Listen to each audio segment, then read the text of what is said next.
Hi friends, welcome to my पाठशाला। मैं JP से कि आप सब लोगों का स्वागत करता हूँ इस चैनल में। सुबह के 6 बजे हम लोग सीखेंगे वोकैब। आज वोकैब आपका डे 83 है, ठीक है। काफी दिन हो गए, तो प्लीज प्लेलिस्ट में जाके सारे वीडियोस देख ले जिन्होंने भी पुराने वीडियोस मिस किए हैं, ठीक है। Please go to the playlist, देखिए वीडियोस को और उसके नोट्स बनाइए, आप बार बार रिवीजन कीजिए उसका, ठीक है। और मैंने आजकल वोकैब टेस्ट जो इंक्लूड किया है, काफ़ी अच्छे कमेंट्स आते हैं कमेंट सेक्शन में, मुझे काफ़ी अच्छा लगता है, काफ़ी इंस्पायरिंग लगता है। लेकिन एक चीज़ मैं आपको कहूँगा कि व्यूज़ अभी भी कम आते हैं। प्लीज़ गाइस, थोड़ा सा मेरे को भी हेल्प कीजिए, थोड़ा शेयर कीजिए, क्योंकि व्यूज़ जब बढ़ते तो मुझे भी अच्छा लगता है कि मैं और कुछ नया क्रिएटिव कुछ करूँ आपके लिए, ठीक है ना। तो आप मेरा ही रिक्वेस्ट है आपको कि प्लीज थोड़ा सा शेयर वगैरह कीजिए ताकि और व्यूज बढ़े, है ना। तो और कमेंट वगैरह कीजिए, लाइक वगैरह कीजिए, ठीक है। तो चलिए स्टार्ट करते हैं। जो पहला वर्ड है हमारे पास, और वीडियो को हमेशा अंत तक देखिए क्योंकि अंत में होता है आपका वोकैब टेस्ट, है ना। तो आपने जितने भी वर्ड सीखा है, अगर आप चाहते हो कि पूरा एकदम से बैठ जाए आपका वर्ड, तो it is very important that you attempt the test, okay. तब तक के लिए पूरा अंत तक देखिए, फाइन। तो हमारे पास जो वर्ड है रैम्बंक्चस, फाइन, सुनने में काफी वो लगता है कि काफी वो वर्ड है, ठीक है। रैम्बंक्चस हमारे पास पहला वर्ड है, जिसका मीनिंग क्या होता है? डिफिकल्ट टू कंट्रोल और handle, very active and noisy, इसका मीनिंग है। जैसे कि अगर आप इमेज में देखोगे कि ऐसे क्राउड को संभालने के लिए हमें पुलिस की जरूरत होती है।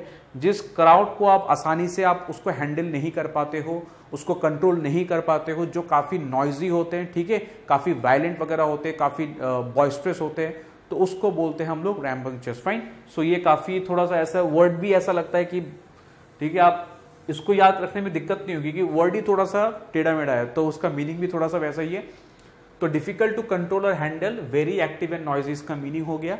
और इसका सिनोनिम क्या हो जाएगा? एक तो आपका हो गया राउडी राठौड़, एक मूवी है, ठीक है, तो आप उससे भी आप रिलेट कर सकते हो, ठीक है। तो डिफिकल्ट टू कंट्रोल, करेक्ट, या फिर नॉइजी, एक्टिव, बॉइस्टरस, ठीक है। बॉइस्टरस एक अच्छा वर्ड है जिसका मीनिंग पूरा आपका नॉइजी से रिलेटेड है। नॉइजी क्राउड को हम लोग बोलते हैं बॉइस्टरस क्राउड, नॉइजी, अनरूली, फाइन, उसको कहते हैं हम लोग। या फिर रॉकस, ये वर्ड मैंने आपको काफी बार मैंने कराया हुआ है, ठीक है, रॉकस वर्ड को। या फिर अनरूली भी होते हैं। ऐसे क्राउड कैसे होते हैं? जिसको आप कंट्रोल नहीं कर सकते हो, जिसको आप रूल नहीं कर सकते हो, अनरूली भी होते हैं। लोगों को देखिए एक बार और आपको वर्ड याद हो जाएगा, फाइन। और इसके एंटोनिम्स क्या हो जाएंगे? अगर नॉइजी है तो साइलेंट है, तो ये उसका एंटोनिम हो जाएगा साइलेंट, या फिर क्वाइट कह सकते हो, क्वाइट, करेक्ट, क्वाइट। या फिर रिस्ट्रेन, जिसको आप आप पकड़ के रख सकते हो आप, ठीक है, जिसको आप कंट्रोल कर सकते हो, उसको बोलते हैं हम लोग रिस्ट्रेन, है ना, रिस्ट्रेंड करना। या फिर मीक हो गया, मिक, ठीक है, मिक मतलब कौन होता है? जो शांत स्वभाव के होते हैं, वैसा। या फिर काम हो सकता है, काम वगैरह। तो ये जो ऑप्शन है आपके, साइलेंट, क्वाइट, रिस्ट्रेन, मीक, काम, ये क्या हो जाएंगे? इसके एंटोनिम्स हो जाएंगे इस वर्ड के।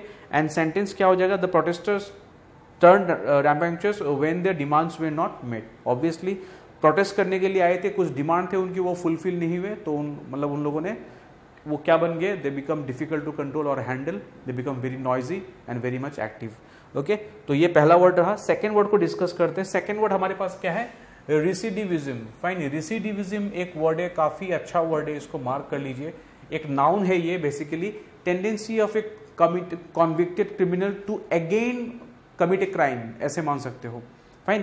क्या लिखा हुआ है कि tendency of a convicted criminal to reoffend, मतलब एक अगर कॉन्विक्टेड क्रिमिनल है, ठीक है, वो क्राइम करके अंदर गया, वो ठीक है, जेल गया, वापस आके उसने फिर से क्राइम करना उसने स्टार्ट कर दिया, उसको बोलते हैं हम लोग रेसिडिविज्म, फाइन। ऐसा आपने बहुत बार देखा हो कि मर्डर के केस के लिए अंदर गया था, ठीक है, तो जब बाहर आया, एक दो लोगों को और मर्डर किया उसने, तो फिर ऐसे केसेस बहुत आते हैं। मतलब क्या है कि जब जेल जाते हैं, हमारे जेल ही ऐसे कि वो उसका टेंडेंसी रिफॉर्म करने का नहीं होता है। जेल पीरियड में जाके वो जो क्रिमिनल होता है और ज्यादा ठोस क्रिमिनल बन जाता है, ठीक है, उसका जो माइंडसेट है और यू कैन से वो रिफॉर्म नहीं होता है बेसिकली, ठीक है। जब बाहर आता है तो उसका जो क्रिमिनल एक्टिविटी वो और बढ़ जाता है कभी कभार, ठीक है। उस स्टेट को हम लोग कहते हैं रेसिडिविज्म। अगर आप देखोगे यहाँ पे एक तरह से ये क्रिमिनल है, जब बाहर निकला ऐसे निकला एज ए नॉर्मल पर्सन, लेकिन ये बाहर भी जाके क्या करेगा? क्राइम कमिट करेगा। उस टेंडेंसी को बोलते हैं हम लोग, क्या बोलते हैं हम लोग? रेसिडिविज्म, फाइन। तो ध्यान रखिए, काफी अच्छा वर्ड है। तो अगर आप ऐसा अगर हो रहा है, अगर दोबारा क्राइम करेगा, दोबारा ऑफेंड करेगा, तो एक तरह से वो रिलैप्स हो गया ना, वो इट्स अ रिलैप्स, फाइन। या फिर इसको हम लोग कह सकते हैं बैकस्लाइडिंग भी हो गया, बैकस्लाइडिंग। या फिर रिग्रेशन हुआ ना, और गलत हुआ। लोगों को पनिशमेंट क्यों भी मिलता है जेल में, या फिर ताकि लोग सुधारे जा सके, ठीक है। पनिशमेंट का मेन चीज होना चाहिए क्या, रिफॉर्मेटरी होना चाहिए वो चीज, लेकिन ऐसा नहीं होता है, वो और रिग्रेशन में चला जाता है, ठीक है, और बुरा हो जाता है वो, ठीक है। तो इसलिए आपका रिलैप्स वगैरह या फिर बैकस्लाइडिंग, रिग्रेशन, ये क्या हो जाएंगे, इसके सिनोनिम हो जाएंगे। एंटोनिम क्या हो जाएगा, ओके। अभी हम लोग रिग्रेशन की बात कर रहे थे। रिग्रेशन मतलब क्या है, पीछे आना, है ना, और बुरे स्टेट में आना, पीछे आना, उसको कहते हैं एस्केंट। एस्केंट हमारा वर्ड है एस्केंट, ठीक है, जिसका मीनिंग क्या है कि आप मतलब इस स्टेट से आप और ऊपर जा रहे हो, मतलब अच्छे की तरफ मूव कर रहे हो, है ना, या फिर इंप्रूवमेंट। अगर एक क्रिमिनल दोबारा अगर क्राइम करे तो वो इंप्रूवमेंट थोड़ी हुआ वो, ठीक है, वो तो गलत हुआ ना, और मतलब बदतर हो गया वो चीज। तो इससे अगर ऊपर जाए तो इंप्रूवमेंट इसका एंटोनिम हो जाएगा, या फिर राइज कह सकते हो, या फिर बेटरमेंट। बेटरमेंट भी आपका क्या होगा, आपका इसका पूरा उल्टा होगा betterment, correct, okay fine. Sentence क्या हमारे पास, the rates of recidivism in India are very high due to poor conviction system. Okay, sentence है कि the rates of recidivism in India are very high due to poor conviction system, या फिर poor जुडी, वो भी कह सकते हो आप, या फिर उनका रिफॉर्म नहीं होता है जेल के अंदर, फाइन। तो this is the word recidivism, tendency of a convicted criminal to रीऑफेंड।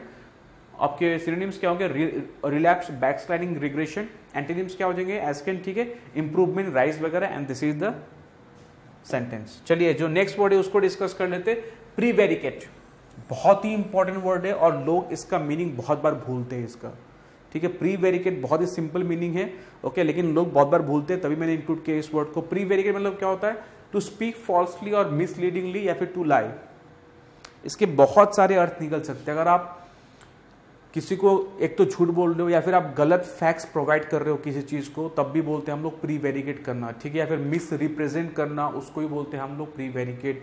झूठ बोलना, ओके, या फिर गलत जो फैक्ट्स वगैरह है, गलत डिटेल्स देना, उसको ही बोलते हैं हम लोग प्रीवेरिकेट करना, फाइन। तो इस वर्ड को ध्यान रखिए। टू स्पीक फॉल्सली या फिर मिसलीड करना, है ना, सही डायरेक्शन में लेके नहीं जाना, गलत डायरेक्शन में लेके जाना, तो उसको भी कहेंगे हम लोग प्रीवेरिकेट करना। तो टू स्पीक फॉल्सली और मिसलीडिंगली, जैसे कि ये पर्सन अभी अगर कुछ बोल रहा है लेकिन यहाँ पे इसके फिंगर क्रॉस्ड है, दैट मीन्स वो क्या बोल रहा है, झूठ बोल रहा है वो, फाइन। तो वो फॉल्सिफाई कर रहा है एक तरह से वो, ओके, मिस रिप्रेजेंटेशन कर रहा है। सिनोनिम्स क्या हो जाएंगे, miss represent, correct, miss represent कर रहा है वो, फाइन।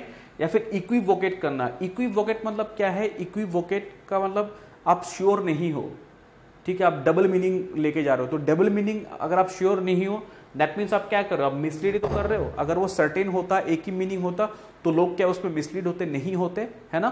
तो प्रीवेरिकेट का सिनोनिम एक और हो जाएगा इक्विवोकेट या फिर फॉल्सिफाई, है ना।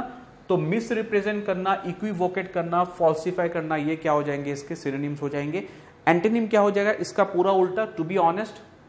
झूठ यहाँ बोल रहे हैं ना, झूठ बोल रहे हैं यहाँ पे, तो इसका उल्टा क्या होगा प्रीवेरिकेट का, अगर बंदा इनऑनेस्ट रहे, अगर वो ऑनेस्टी मेंटेन करे, अगर उसके अंदर इंटेग्रिटी हो, तो वो पूरा उल्टा हो जाएगा। तो टू बी ऑनेस्ट या फिर टेल ट्रूथ, है ना, या फिर कम क्लीन, तो ये क्या हो जाएंगे, इसके एक तरह से एंटोनिम्स हो जाएंगे। टू बी ऑनेस्ट, हालांकि एक एक वर्ड मैंने नहीं लिया है, आपको समझाने के लिए मैंने ऐसे इंक्लूड किया, टू बी ऑनेस्ट या फिर टू टेल ट्रूथ या फिर कम क्लीन, ये सारे क्या हो जाएंगे, इसके एंटोनिम्स हो जाएंगे। यूसेज ही प्रीवेरिकेटेड एंटायर मर्डर स्टोरी, ओके।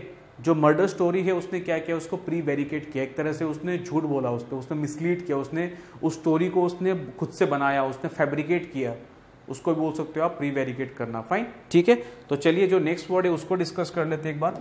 चलिए नेक्स्ट वर्ड जो हमारे पास है फ्लैसिड। फ्लैसिड हमारे पास एक अच्छा वर्ड है, फ्लैसिड, ओके, डबल सी है, ध्यान रखिए, इसका स्पेलिंग एरर में भी आ सकता है इसका। तो फ्लैसिड, ओके, फ्लैसिड का मीनिंग क्या है, not firm, okay. Not firm मतलब क्या है, कोई चीज सॉफ्ट है, फाइन। नॉट फर्म अगर है, if something is not firm, that means ये फ्लैसिड आप क्या हो गए। जब ओल्ड एज में क्या होता है, लोगों के जो मसल्स वगैरह होते हैं काफी ढीले हो जाते हैं, काफी लूज हो जाते हैं, तो हम लोग कह सकते हैं कि फ्लैसिड स्किन, फ्लैसिड मसल्स, है ना। आपने देखा होगा रिंकल्स वगैरह आते हैं, तो उसको कहते हैं हम लोग फ्लैसिड। नॉट फर्म, लैकिंग और लैकिंग फोर्स या फिर वीक, है ना। फोर्स अगर लैक करता है, अगर कोई चीज अगर लूज है तो वो फोर्स लैक करता है वो, ठीक है। फर्म जो नहीं है, या फिर वो चीज कमजोर होता है, वीक होता है। जैसे कि अगर आप यहाँ पे देखोगे इस एग्जाम्पल को, ओके, यहाँ पे अगर आप देखोगे, यहाँ पे वो जो नॉट बना हुआ है एकदम लूज, अगर आप ऐसे खींच दोगे आप उसको, तो पूरा गुट्ठा जो है ना यहाँ पे बंधा हुआ है वो पूरा निकल जाएगा। That means it is not firm, firmly tight नहीं किया है इसको, लूज छोड़ा गया है, वीक है इसलिए, करेक्ट। तो इसके सिनोनिम्स क्या हो जाएंगे, फ्लिम्जी, फ्लिम्जी कोई अगर होता है तो वो क्या होता है, वीक होता है, वो चीज कमजोर होता है, फ्लिम्जी, ठीक है, like a film, thin film, okay, उसको कहते हैं हम लोग फ्लिम्जी कहते हैं, फाइन। या फिर इमैस्कुलेट, इमैस्कुलेट मतलब क्या है, वीक होना, करेक्ट। इमैस्कुलेट एक्चुअली इसका और भी बायोलॉजिकल मीनिंग है उसका, ठीक है, कैस्ट्रेट करना कहेंगे हम लोग उसको, कैस्ट्रेट करना, you can check the meaning also, fine, okay. या फिर एनर्वेटेड, एनर्वेटेड मतलब क्या है, loss of energy, right, loss of energy को हम लोग कहते हैं enervated, okay, loss of energy. Antonyms क्या हो जाएंगे, अगर फॉर्म है सॉफ्ट है, ठीक है, टाइट जो वर्ड हो गया, टाइट वर्ड क्या मीन करेगा आपका, पूरा इसका उल्टा मीन करेगा, करेक्ट, फ्लैसिड का बिल्कुल उल्टा टाइट, या फिर स्ट्रॉन्ग या फिर फॉर्म, तो टाइट स्ट्रॉन्ग फॉर्म ये क्या हो जाएंगे, इसके सिनोनिम्स हो जाएंगे tight strong form, right, tight strong form, ये क्या हो जाएंगे इसके एंटोनिम। जैसे कि यूसेज में क्या है, विथ एज और मसल्स टर्न फ्लैसिड, होता ही है, जैसे मैंने आपको बोला, आप देख भी सकते हो उस चीज को, है ना, ओल्ड एज पर्सन में, तो विथ एज और muscles turn flaccid, okay, flaccid, not form, lacking force, weak, ये इसके सिनोनिम से फ्लिम्जी, इमैस्कुलेटेड या फिर enervated, antonyms tight strong form, and this is the sentence. चलिए next, fine, next the last word is word quixotic. Quixotic हमारे पास एक word है, एडजेक्टिव होता है ये वर्ड, फाइन, क्विक्सोटिक, इसका मीनिंग क्या है, अगर हम लोग इम्प्रैक्टिकल हो, अनरियलिस्टिक हो, ठीक है, उसको हम लोग कहेंगे क्विक्सोटिक कहेंगे, या फिर उसको रोमांटिक भी कहते हैं हम लोग, रोमांटिक भी कहते हैं, ओके। तो एक्सट्रीमली आइडियलिस्टिक, एक आइडियलिस्टिक पर्सन कैसा होता है, काफी यूटोपियन थॉट्स रखता है वो, कि मतलब लाइफ में ऊपर नीचे कुछ नहीं होगा, मतलब सब कुछ स्मूथ होगा, सब कुछ ठीक है, सब कुछ अच्छा होगा, उसको बोलते हैं हम लोग एक्सट्रीमली आइडियलिस्टिक, फाइन।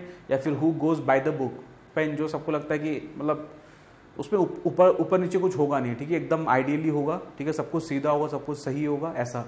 तो एक्सट्रीमली आइडियलिस्टिक या फिर इम्प्रैक्टिकल, जो बहुत ज्यादा आइडियलिस्टिक होते हैं वो कैसे होते हैं, इम्प्रैक्टिकल होते हैं, अनरियलिस्टिक होते हैं, से फाइन, अनरियलिस्टिक होते हैं। सिनोनिम्स क्या हो जाएगा, इम्पल्सिव, है ना, या फिर ड्रीमी, या फिर यूटोपियन। यूटोपियन मतलब क्या होता है कि ऐसा एक सोसाइटी, ऐसा एक वर्ल्ड जहां पे सब कुछ अच्छा हो, ठीक है, वैसा वर्ल्ड कभी नहीं आता है, होता है। तो इम्पल्सिव, ड्रीमी, यूटोपियन, ये क्या हो जाएंगे, इसके सिनोनिम्स हो जाएंगे, राइट, ओके। एंटोनिम्स क्या हो जाएंगे, प्रैग्मेटिक, प्रैग्मेटिक मतलब क्या, प्रैक्टिकल, जो प्रैक्टिकल होते हैं उसको कहते हैं हम लोग प्रैग्मेटिक, राइट। या फिर सेंसिबल, फाइन, अगर आप आइडियलिस्टिक हो, ठीक है, सेंसिबल क्या होता है आपका एंटोनिम होगा। या फिर रियलिस्टिक, है ना, अनरियलिस्टिक का पूरा उल्टा रियलिस्टिक, तो प्रैग्मेटिक, सेंसिबल, रियलिस्टिक, ये क्या हो जाएंगे आपके एंटोनिम्स हो जाएंगे।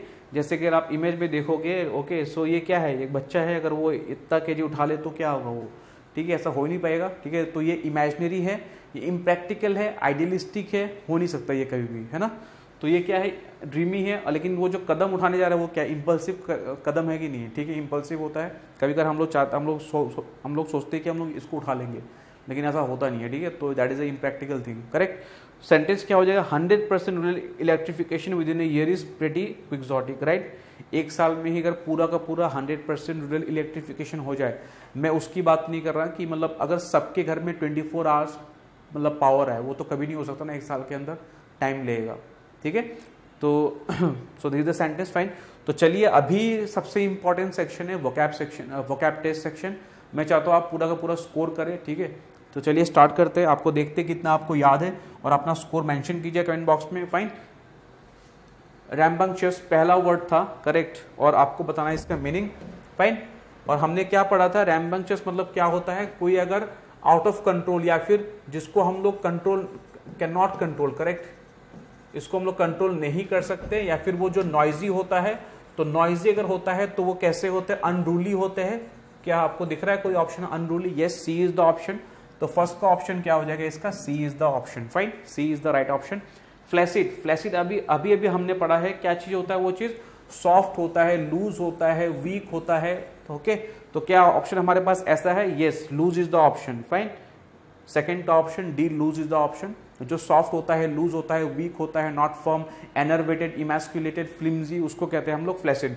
रिसिडिविज्म, रिसिडिविज्म मतलब क्या होता है कि अगर कोई क्रिमिनल अगर एक क्राइम उसने कर दिया, अगर दोबारा फिर से जेल से बाहर आके अगर वो क्राइम दोबारा कर दे, अगर वो रीऑफेंड कर दे, तो उसको हम लोग कहेंगे रिसिडिविज्म। मतलब उसका क्या होता है, वो फिर से वो क्या करता है, रिलैप्स करता है, रिलैप्स, या फिर वो बैकस्लाइडिंग होता है उसका, है ना, या फिर रिग्रेशन होता है। तो रिसिडिविज्म का आंसर क्या होगा आपका, relapse is the answer, correct, relapse. Prevaricate, prevaricate हमने अभी पढ़ा था, झूठ बोलना, ठीक है, टू लाई, या फिर टू मिसलीड, या फिर to misrepresent something, fine. Falsify करना, उसको कहते हैं हम लोग प्री वेरिकेट। अगर आप ऑप्शन में देखोगे there is a option to lie, तो इसलिए इसका मीनिंग क्या हो जाएगा, B is the right answer, B lie is the answer. Next quixotic, अभी हमने पढ़ा था वो क्या होता है, इम्प्रैक्टिकल होता है, इमेजिनरी होता है, अनरियलिस्टिक होता है, रोमांटिक होता है, तो उसको हम लोग कहेंगे, एक लास्ट बचा है, that is unrealistic is the answer. Fine, तो आपको क्लियर हो गया। रैम्बंगचस का मतलब क्या होता है, अनरूली, बॉइस्ट्रस, क्राउड, या फिर फ्लैसिड का मतलब क्या होता है, loose, soft, loose is the answer. Recidivism मतलब क्या होता है, रिलैप्स, दोबारा क्राइम करना, रीऑफेंड करना, दैट मीन्स रिलैप्स। प्री वे के मतलब क्या है, झूठ बोलना, या फिर मिसलीड करना, या फिर फॉल्सिफाई करना। एंड क्विक्सोटिक का मतलब क्या होता है, अनरियलिस्टिक, इम्प्रैक्टिकल, उसको कहते हैं हम लोग क्विक्सोटिक। Fine, imaginary. तो आज के लेक्चर हम लोग गाइज यहीं पे खत्म करेंगे। Do like it and share the video among your friends, ठीक है, वो मेरा हम्बल रिक्वेस्ट रहेगा कि आप लोग खूब शेयर करो, और जो व्यूज है प्लीज उसको थोड़ा सा मेरे को हेल्प कीजिए उसमें, क्योंकि अगर आप जितना देखेंगे वीडियोज, ठीक है, उतना ही मेरे को अच्छा लगता है, और मतलब और एनर्जी मिलता है कि मैं और एफर्ट डालूँ और बेहतर बनाऊँ इसको, ठीक है, मेरे को और इंस्पिरेशन मिलता है, ठीक है। So do help me in that, okay. तो चलिए मिलते हैं नेक्स्ट लेक्चर में, तब तक के लिए थैंक यू।